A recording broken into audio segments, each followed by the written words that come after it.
गुरुजी एक छोटा सा सवाल है।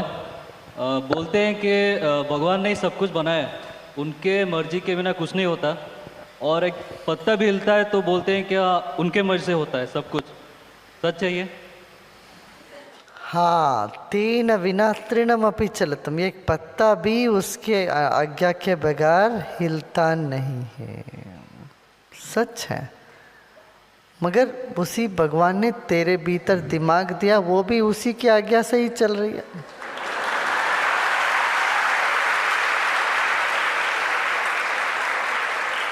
एक बार आदि शंकराचार्य तो कहते गए सब मिथ्या है, ये सब कुछ नहीं है, ये सब शून्य है, सब कुछ नहीं है। तो जब चलते रहे, एक मस्त हाथी पीछे दौड़ता रहा, पीछे पड़ गया। तो शंकराचार्य और जोर से दौड़ने लगे। तो वहाँ कोई व्यक्ति जो था वो भला उसने कहा कि वो हाथी तो मिथ्या है, आप क्यों दौड़ रहे हैं? हाथी तो कुछ भी नहीं है। वो बोला मेरा दौड़ना भी कुछ नहीं है।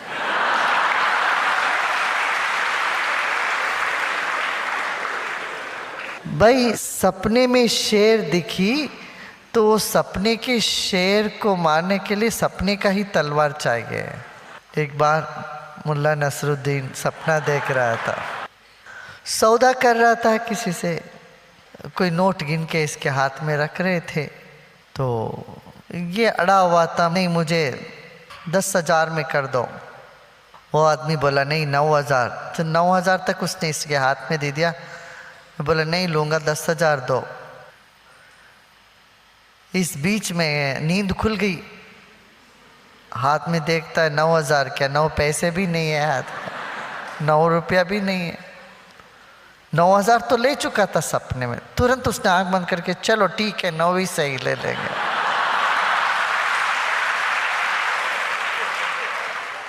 तो अध्यात्म और व्यवहार ये दोनों साथ में लेके चलना पड़ेगा।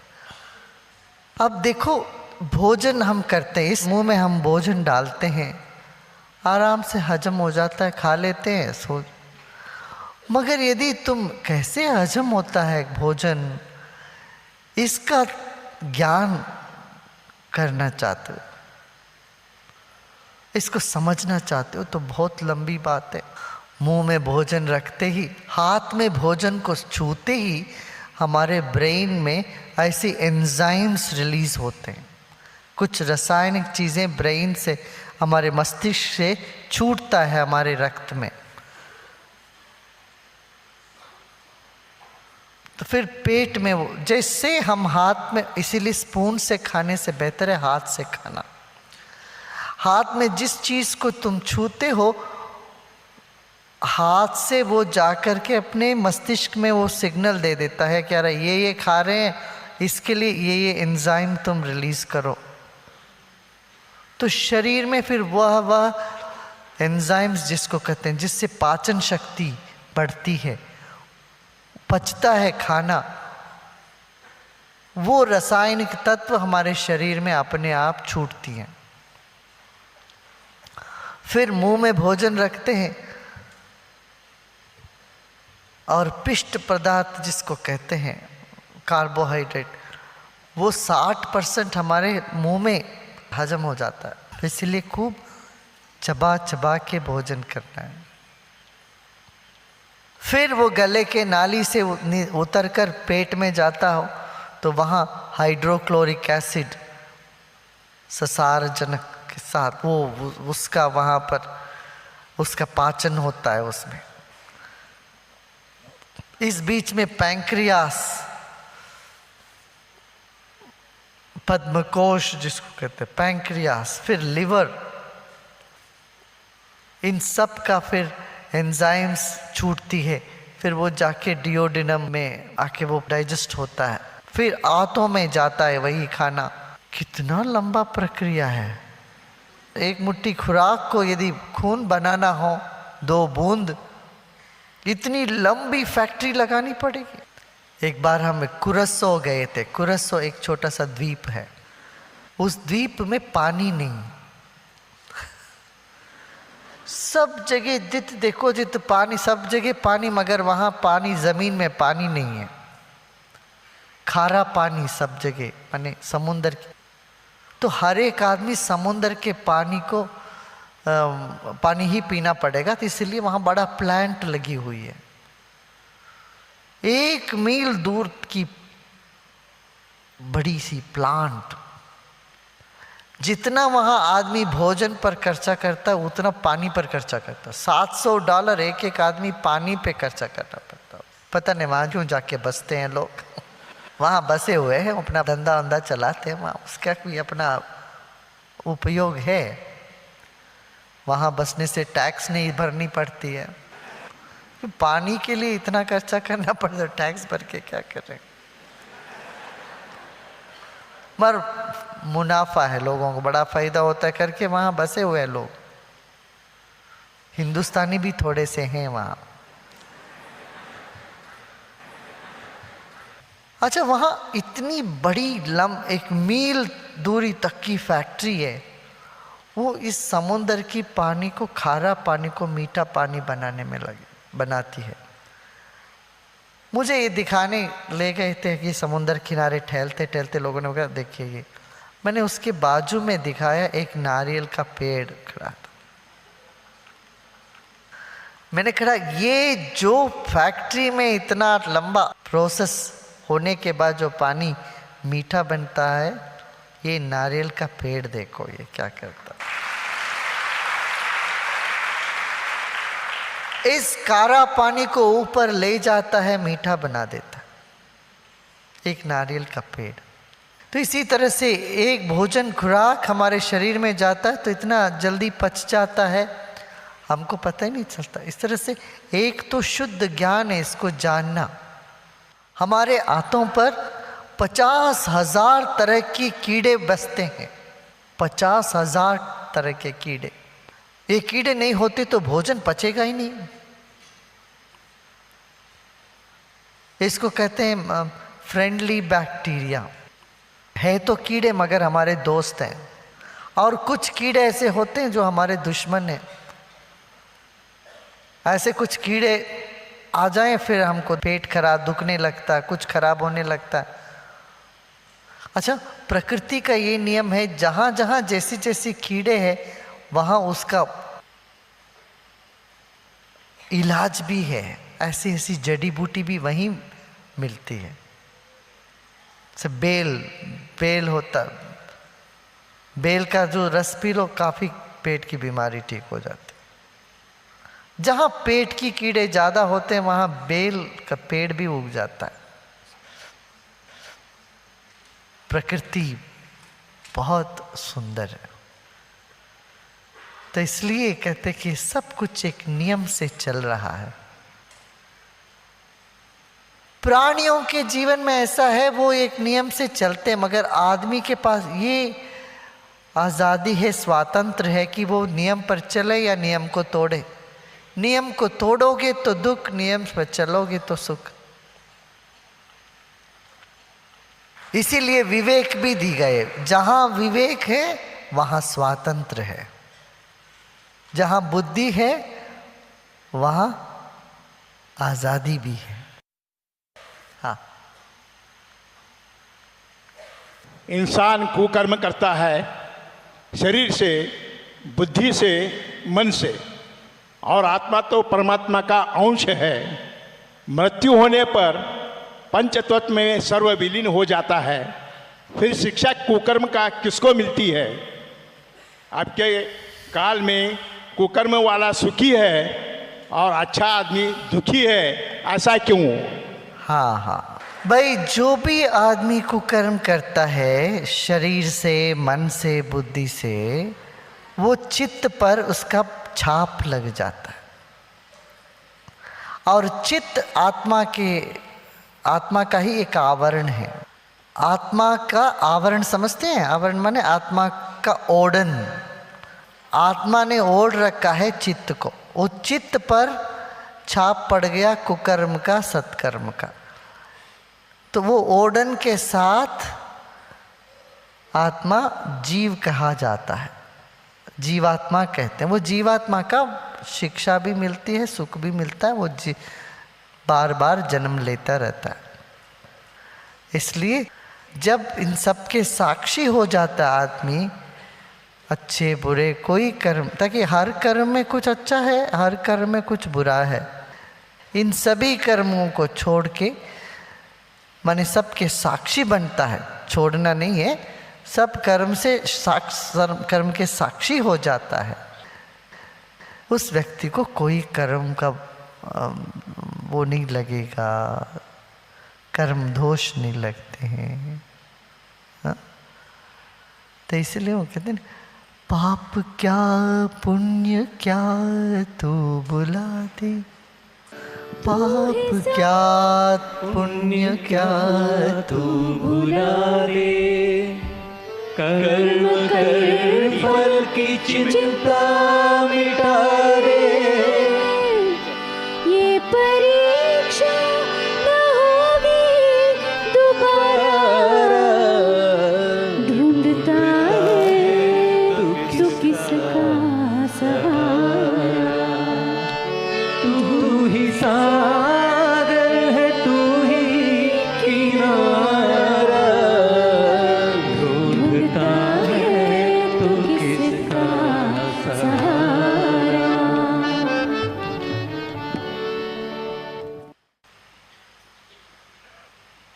शरीरं स्वर्गनरको बन्धमोक्षो भयं तथा कल्पनामात्रमेवैतत् किं मे कार्यं चिदात्मनः।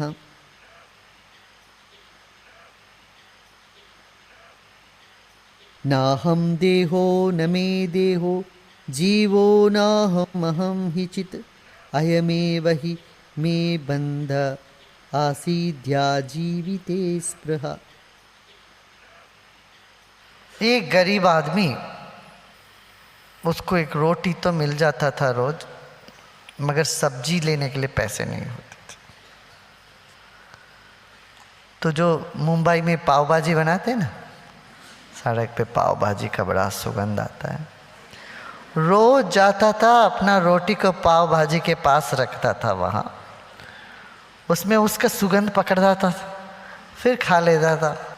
इसको देखे वो जो पाव भाजी वाला आदमी, उसने पंचायत में जाके दाखिल कर दे कि इसके ऊपर इसको चार्ज जितना पैसे देना है मुझे, रोज आके मेरा पाव भाजी का सुगंध लेके जाता है।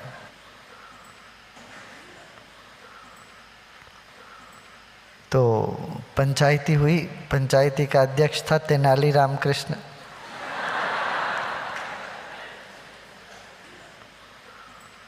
उसका ठीक था, देखो इसने सुगंध रोज हमारी जो पाव बाजी का सुगंध लेके गया, हमसे एक भी नहीं खरीदा कि इतना पैसे इसको चुकाना पड़ेगा हमें। तो तेनाली रामकृष्ण ने कहा ठीक तो है। फिर उसने सारे पैसे हाथ में ली, सारे कॉइन्स ली, एक थैले में लगा के उसको बुलाया, चलो आ जाओ इधर। तो उसके कान के साथ हिला दिया, देखो इतना सिक्का है, दिखा दिया इतना पैसा है। वो बोला हाँ दीजिए, नहीं इसकी आवाज़ काफ़ी है। उसने सिर्फ तुम्हारा सुगंध खाया, उसका खुशबू ही तो लिया उसने, तुम सिर्फ पैसे का शब्द ले लो, बस इसका आवाज़ ले लो उसके लिए। भाई सब कल्पना मात्र है, बंध मोक्ष स्वर्ग नरक सुख दुख ये सब कल्पना मात्र है। काल्पनिक जगत में रहते हैं हम, बैठे बैठे सोचते रहते हैं दूसरे आदमी हमारे बारे में क्या सोच रहे हो। ये पूरा हमारे मन की बनाई हुई रचाई हुई कल्पना ही तो है। उसके पास फुर्सत ही नहीं, वो अपना धंधे के बारे में सोचता, पैसे कैसे कमाना वो सोचता रहता। तुम सोचते उसने हमारे बारे में क्या सोचा होगा। आजकल किसी को किसी और के बारे में सोचने के लिए समय कहाँ है। दूसरे व्यक्तियों के बारे में हमारे मन में जो धारणाएं होती है सब काल्पनिक है। इसको भी हम नहीं पहचानते। जब बार बार इसका अध्यास होने के बाद भी, बार बार ये हमको अनुभव में आने के बाद भी हम वैसे ही करते चले जाते हैं। खामुखा दुखी होते रहते हैं, अपने आप को दुखी करने लगते हैं। औरों को करना तो है ही। कल्पना की जो घोड़ा है ना, बहुत तेजी से दौड़ती है हमारे। अच्छा, सिर्फ अपने ही नहीं, दूसरों के कल्पने के घोड़े पर भी हम सवार हो जाते हैं। ये सब काल्पनिक जगत है। ये जानकर मैं शांत हो गया। और भीड़ में भी मुझे अद्वैत का ही अनुभव हुआ, दो नहीं महसूस हुआ। भीड़ से भागने वाले होते, अरे ये भीड़ है, नहीं चाहिए। जिनको कुछ दिखाना हो, जिनको कुछ छिपाना हो, तो वो भीड़ से भागने जाते। जो सब में एकता को देखते हैं, महसूस करते हैं, उनको भीड़ क्या है, अकेले रहना क्या है, सब एक सा लगते।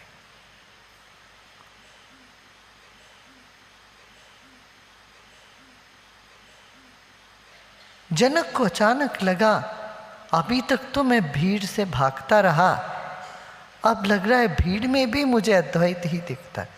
अकेले बैठे बैठे अद्वैत का ज्ञान करना बहुत आसान है। हजारों लोगों के बीच में भी एकदम निश्चिंत और अचल होके सहजता में, सरलता में, आराम से रहना को एक और बात है, कुछ और ही है।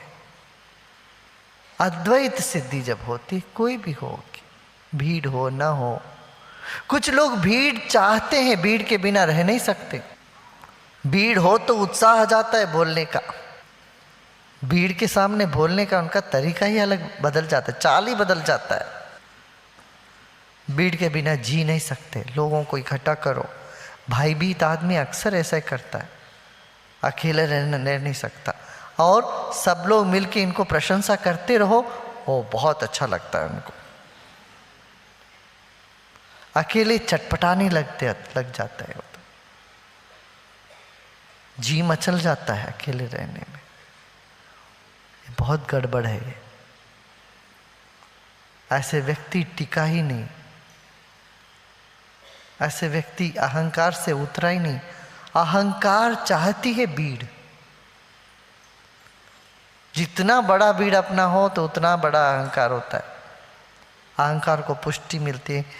आदमी समझता रहे मैं भी कुछ हूँ, देखो इतने भीड़ हमको मान रहे हैं, मैं कुछ हूँ तभी तो मान रहे हैं, मैं कुछ हूँ तब तो आते हैं, मेरे में कुछ है, इसीलिए होता है।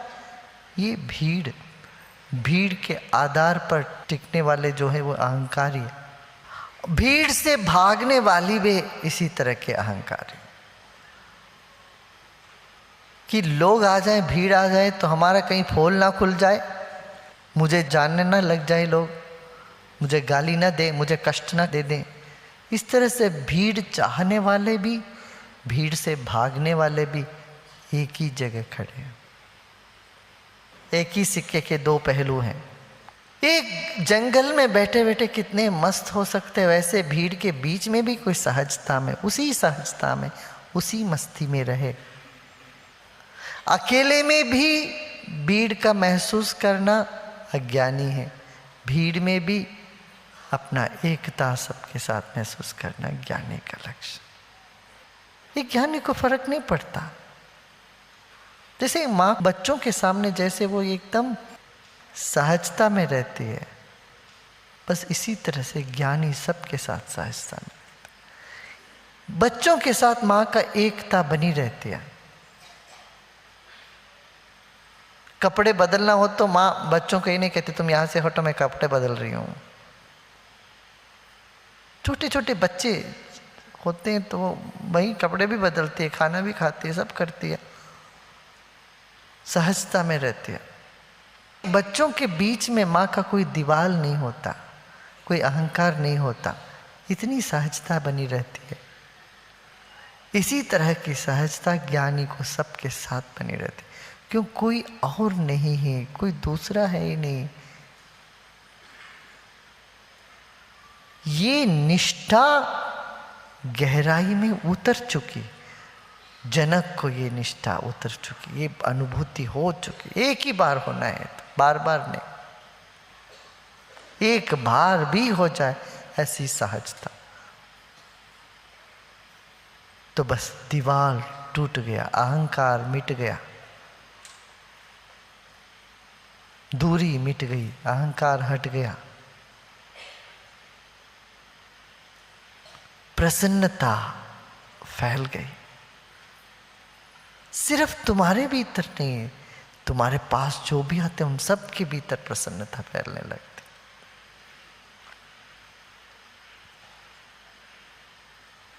इसका मतलब ये नहीं कि अपना मर्यादा छोड़ के जैसे वैसे करें। समाज की अपनी मर्यादा है, उसी मर्यादा में रहना चाहिए हमें।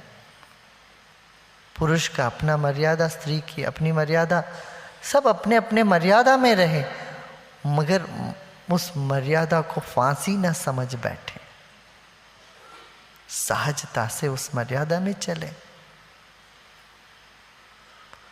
तो बंधन का अनुभव जो करता है वो भी बेवकूफ है, क्योंकि बंधन भी माया है, उससे मुक्ति चाहता है वो भी बेवकूफ है, वो भी काल्पनिक है। सुख और दुख दोनों एक इंटेंस सेंसेशन है, माने एक संवेदना मात्र है, एक तीव्र संवेदना है बस। तो वे भीड़ में भी मुझे द्वैत नहीं लगा, मुझे दूरी नहीं लगी, मैं अलग नहीं लगा। जब ऐसी बात हो तो मोह कैसे करूं, काम कैसे करूं, मोह कैसे करूं। ना हम देहो न में देहो, आगे लेंगे।